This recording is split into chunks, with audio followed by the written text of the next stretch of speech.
fight for change. How SiGMA Foundation is driving impact in sport and beyond.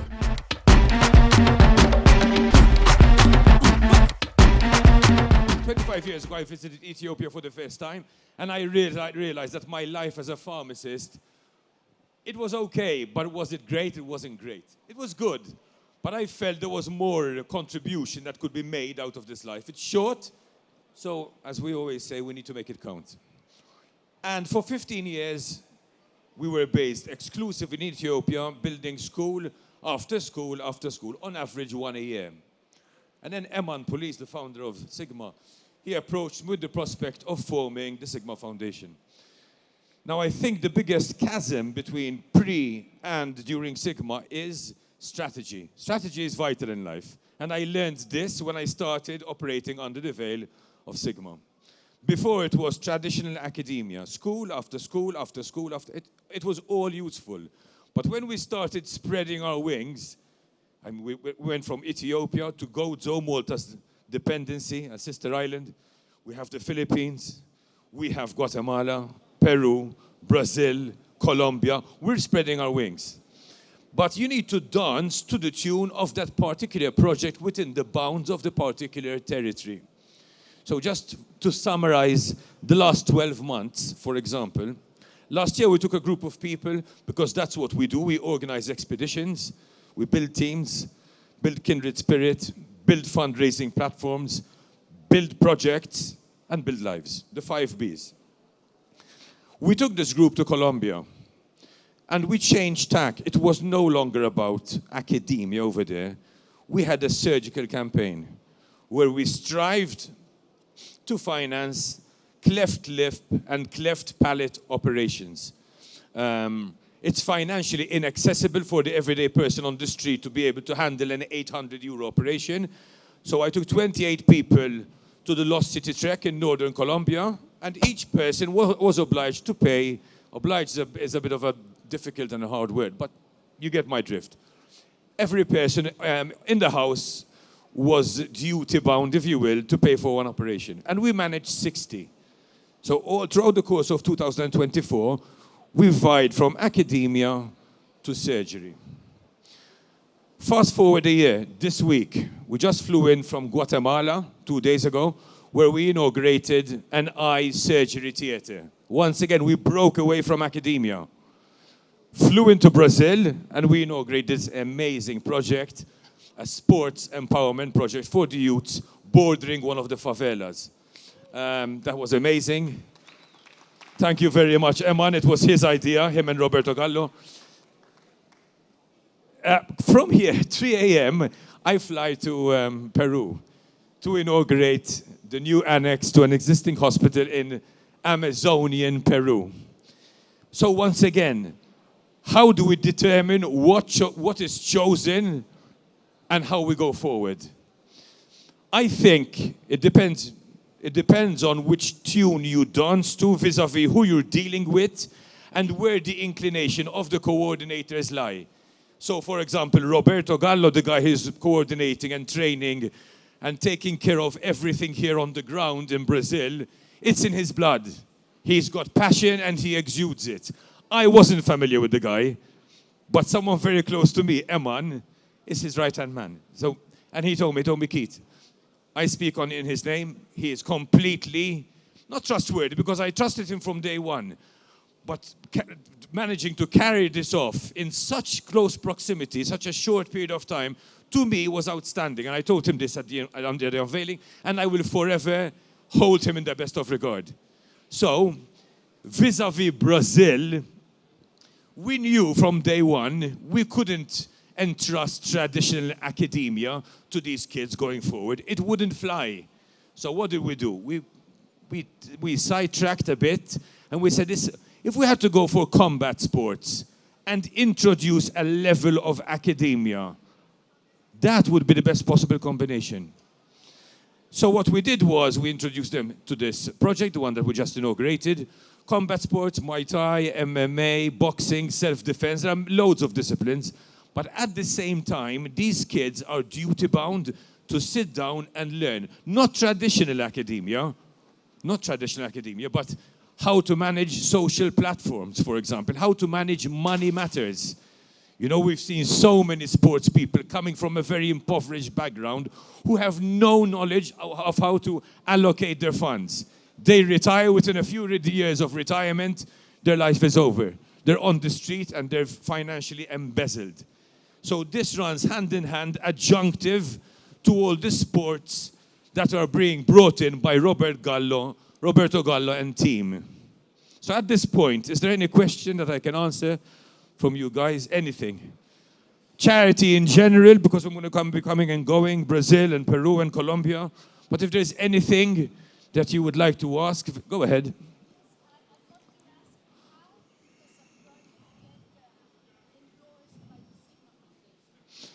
Look, in the past, that's a very good question, actually. In the past, we were working with people that we had loads of charity with, lots of history with. So, and I'm not saying this in any particular way, but many of them were priests, introduced to me by proxy. So I would have known a priest from the past, and that priest says, listen, Keith, if you're interested, there's a project over there. And we start hopping from project to project. Obviously, credibility in this field is key. What you don't want is to lose face with people who are your benefactors. You know, you can't do it. And you want to grow. You want to garner a reputation, credibility, because that's what charity is all about. I met a girl a couple of days ago. An 11-year-old, she's undergoing chemotherapy at the moment in Brazil. Very impoverished. Her mother has to work the streets. You know, her dad is dead. She's suffering from leukemia. She's into a year of treatment, and she's lost function of her legs. So she wears Crocs on her knees, and that's how she walks around. You know, it's called drop foot. I put up a post on social media. I mean, I've been involved in this field for decades now, and in 6 hours we garnered €2,000 towards her future. You know. I don't think that many people would be able to just come in out of the wilderness, drop a post like that, and get money for funds. And I don't want to strut my stuff, but what we do is aspire to inspire. And what I tell people is, it's always the same. What we do, anyone can do. There's nothing mind-boggling about what we do at all, in any shape, form, or manner. You just need the will and the strength, the resilience, not to fear failure, and eyes on the prize, to target exactly where you want to get to. I mean, in 25 years of organizing expeditions, I think we're up to 500 members. You're not always going to agree with the people who form part of that particular expedition. You get people from different walks of life, different philosophies, different mindsets, you know. And in some way, you need to get these people to gel for about, I would say, 6 months to a year. You know, the full format of training, bringing them together to form a good fundraising unit, aspiring them and breeding confidence that even though they've never engaged in fundraising, it's well within their remit to do so. But people fear failure and the unknown. It's innate. But once you get people on board, form your team, get them fundraising, garner funds, of course, through SiGMA and through our auctions, it's an amazing assist to where we want to go. Remember that in the past, we used to inaugurate, on average, one project every year or every 2 years. That's the average. Now, this year, by the end of 2025, we'll probably be inaugurating 8. 8 spanning 4 different continents. So this is the mindset that we're trying to introduce to people. Listen, if we can make a change, and I'm sure most of these people over here can be involved in that change, why ever would you not want to? I haven't compromised my life much in any way, form, or manner. I've led a great life. Yeah, okay, it's a hassle. This year, 4 expeditions. 2 to the Camino de Santiago in Spain. We have Mount Tubcal, which is the highest mountain in North Africa. And we have Machu Picchu this week in Peru. But it's fun. If you take stuff in your stride, and believe that behind every problem there's a solution and you can make it there, and you're not doing this for yourself at the end of the day. The mindset is, listen, what you're doing for the benefit of the community. People who, in all probability, would never stand a chance in life. I mean, let's grab our project in Brazil. These kids are coming out of the favelas. There's an expression, monkey see, monkey do. You know, the apple will never fall far from the tree. So in all probability, if they have lived a life of impoverishment and they haven't known anything better, the outlook is very, very bleak. So through Roberto Gallo and his team and this empowerment project, we aspire to see change, major change, but along the lines of something that they can orientate their minds to. If we threw books at them, it would never have worked. Okay. Small observation, if I may. So, it's clear, I mean, we all know we are in the gambling industry. And whether we like it or not, there has been a stigma in the past that, okay, this is gambling. And you even had charities which wouldn't even accept donations from gambling companies just because of the stigma that the gambling scene has had for many, many, many years. Out of that weakness, I do see a tremendous opportunity. Exactly. One, SiGMA, we're not a gambling company. We are an events company that is trying to promote regulated and responsible gaming. SiGMA as an events company is also enjoying tremendous relationship with many, many gaming companies. These gaming companies want to beef up a sense of social corporate responsibility. And with these projects, Keith, I think with this platform of the SiGMA Foundation, which you have built exceptionally well over just a short span of time, I think there's an opportunity to really raise the bar, to really bring philanthropy closer to all these gaming companies. I mean, look around you. There's so much money in this industry. As you well know, it's the break. I mean, you started SiGMA 10 years ago. You started with 40 stands. Malta carries 500 these days. So there's 1,000. There's an evolutionary process to anything. But for you, we knew that there would be mileage out of this. It's just a case of jumping to the hoops and being patient. So let's take, for example, where you mentioned the world of iGaming. Let's take the auctions. We have so many of these, I mean, they're amazing people, and I spoke about them publicly.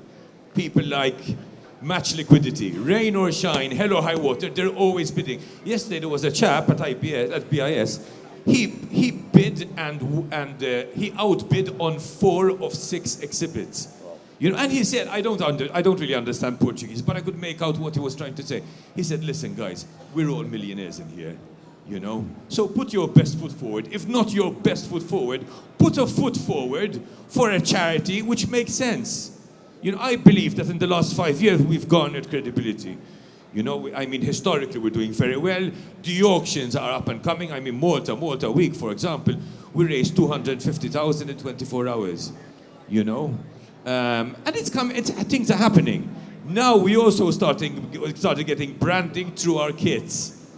So every expedition we're organizing this year is branded across by a gaming company, which is also a great subsidy towards what we're striving to do.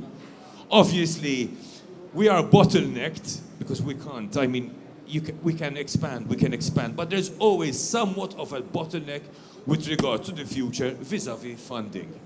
You know, funds aren't unlimited, but the progression value to this is amazing. It's nothing short of amazing. Anything for guys. Let's be a bit interactive over here. Give me something to feed off. Hey, Heathcliff, ask me something. Me and this guy, by the way, we go back 22 years. Me, Eman, and him. The good old days from Vodafone time. Yeah, but yesterday, over the BIS gathering we had, you already gave me a full update, and to be honest, it was quite thrilling to actually hear the full story from where it all started. The link with Eman, obviously, we both know Eman very well. And to be honest, hats off to you and your team for whatever Thank you're you. doing. I also believe, moving on what you said, I believe that the stars align. So pre-SiGMA, I was running a pharmaceutical company. It was nice, no complaints. I got to travel the world, there was progress, it was fun.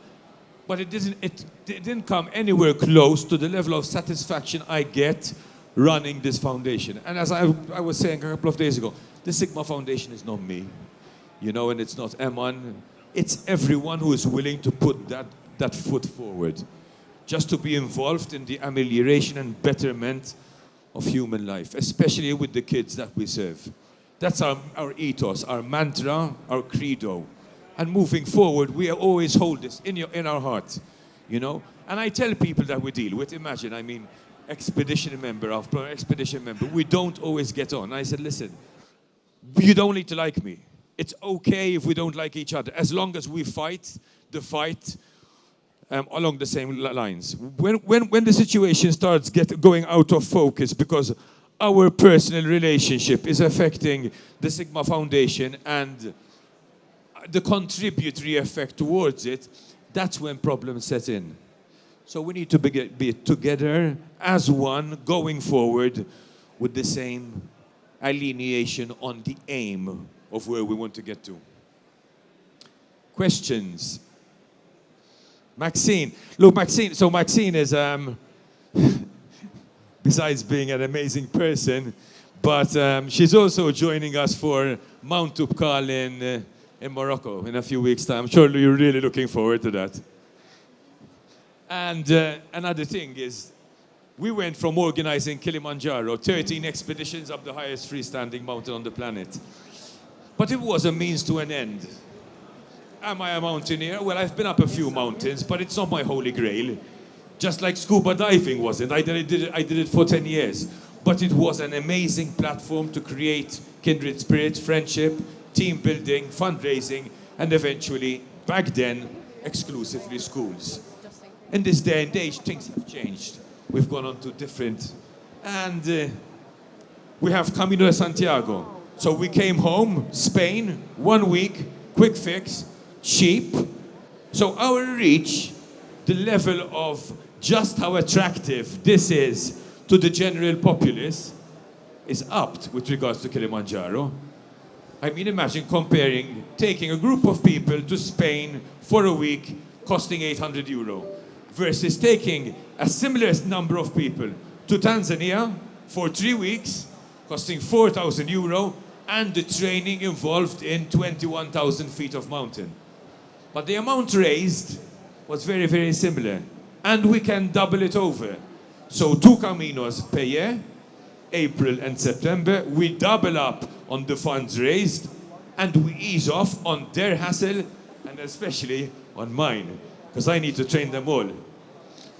Then if you want to up the game, because many people do the Camino, once again they're scared.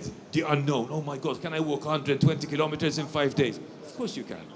We evolve together, we'll do it together. Once they do it, then they want something else. They want to up the game. And that's where Tubkal comes in. It's 4,200 meters high. Kilimanjaro is 5,895, 6,000 meters high. But it's a great springboard into the world of alpinism. So the person is evolving. Then if you want to actually take that one-off adventure, last year we had the Lost City Trail through a Colombian jungle. And this year we have Machu Picchu, the mystical Machu Picchu, in a few days' time in Peru.